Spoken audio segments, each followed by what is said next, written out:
Some games are built around one great core mechanic. Take for example any Nintendo game, like Splatoon's ink shooting for combat and transforming into a squid, or Super Mario Odyssey's Cappy, which by throwing allows you to pull levers, jump one more time, or even possess other characters.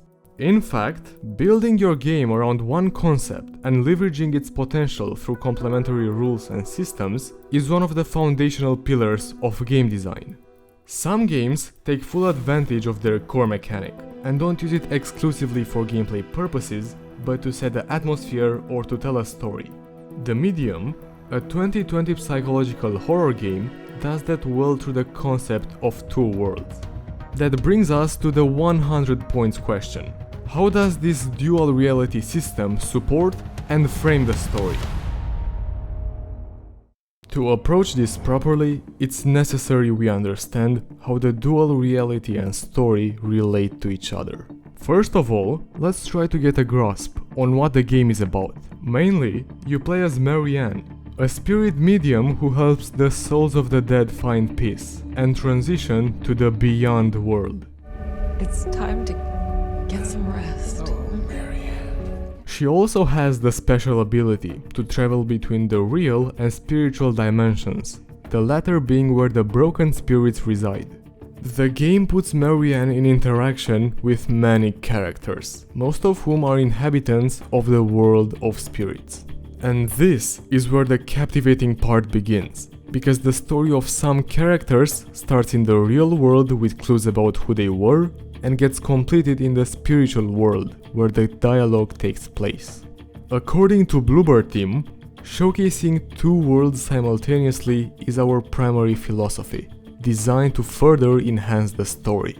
So, at first glance, the designers add depth to the game's narrative by splitting characters in two. One part that you learn about in the normal dimension through their history, and another that you grasp by interacting with them in the hell-like dimension. However, looking closely, the game goes a step further and harnesses the idea of a spiritual world to enhance the storytelling, character building, and mood of the game. Let's break them down individually to understand precisely how the dual reality supports the storytelling in the medium. Firstly, in the real world, you find certain objects, like a phone, a toy, or even a police fence. These objects are capsules, containing somewhat vague information about the story and giving you an auditory insight of the characters and events they took part in. When I touched them, I could sense their stories, words, images, feelings left behind. After a while, you realize that the objects are a kind of interface between the real world and the spiritual one. These fill the story as it grows, with information spread in an apparently chaotic way, in reality always at hand. In the other dimension, things get a bit complicated. Objects are replaced by these so-called recollections, which serve the same purpose, but in a more visual and complete manner. Some objects soak up moments from the past. Just squeeze in the right spot and let it pour out. Albeit this could have been done in the material world, applying this idea in the other dimension gives another meaning to splitting the realities. And, considering you're in a spiritual world, gives sense and logic to these recollections. Besides acting as means of delivering additional and necessary details about the characters and plot, both objects and recollections contextualize the story and give you access to the characters' thoughts and psychological intimacy. I'm so lost without you. I don't know if I can do this. Moreover, they not only connect the two worlds, but also different periods. Returning to what I have said before, the game splits most characters and their stories into different realities. Take Vivienne, the ballerina, for an example. In the real world, you learn that her actual name is Tori, and about her struggle with some career versus personal life issues. Vivienne's story ends when Marianne helps her find peace, and only then you can continue with the main story. Now that you know everything the designers wanted you to know about Vivienne. But in the case of some characters, you almost exclusively interact with them in the spiritual world. They are basically built in and bound to that world. For instance, Sadness and the Mole, the malevolent spirit that hunts Marianne. The latter is special, not because Troy Baker voices it, but because it is the opposite of Marianne. While she has the power to live in the spiritual world, the Mole has the ability to appear in the material world. Both Sadness and the Mole tie to a single person intrinsic to the story, so I won't spoil the fun, but you can see how characteristic this alternative dimension is for them. And there is one final element from the spiritual world that aids the storytelling in an indirect way, and is perhaps the most important: the level design and atmosphere.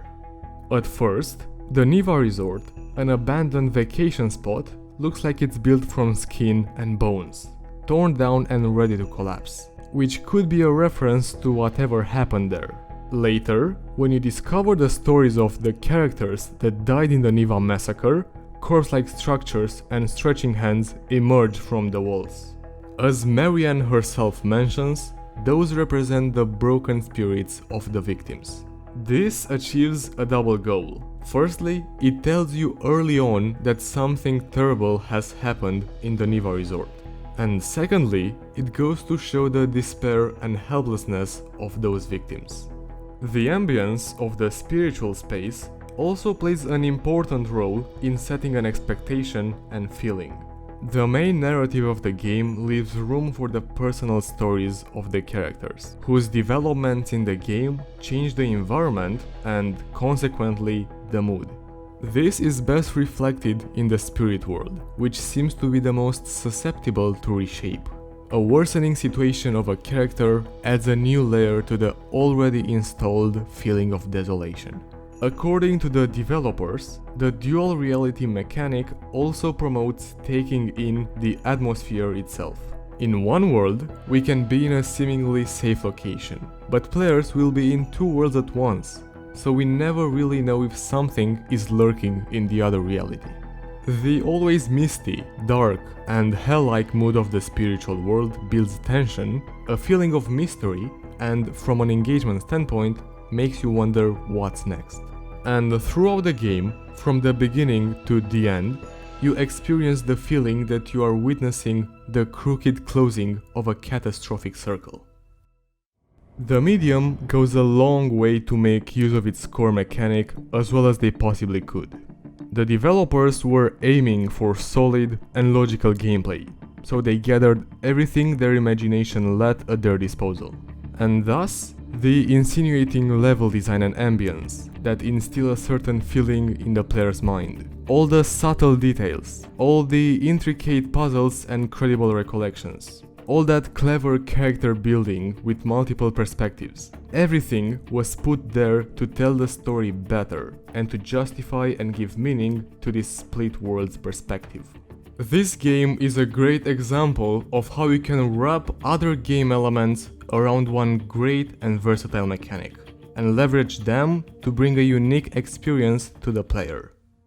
But if the dual reality experience is fascinating and can support a story so well, are there any other games like the medium? Admittedly, not many use it at this scale, but most mirror games take a similar approach, as well as a crack in the slab level from Dishonored 2, where you can go back and forth in time, but you can hardly influence the other world. And unfortunately, we won't get to see games make use of the two-world concept, or at least not in the way the medium did, because Bloober team has put a patent on this system, which means that other studios that try to replicate it may face legal action. So for now, we'll have to stick to a single world. That's it for this game design video. If you enjoyed it, please leave a like, and subscribe if you want to be up to date with any new uploads. If you want to support me, then you should consider becoming a patron, like these kind of people without whom this video would not be possible. Avirama FM, Badr Al-Kahtani, Giovanni Pena, Golden Glowmaster, Realitats Verlust, and Waifu is Laifu. Thank you so much for watching, and I will catch you in the next one. Cheers!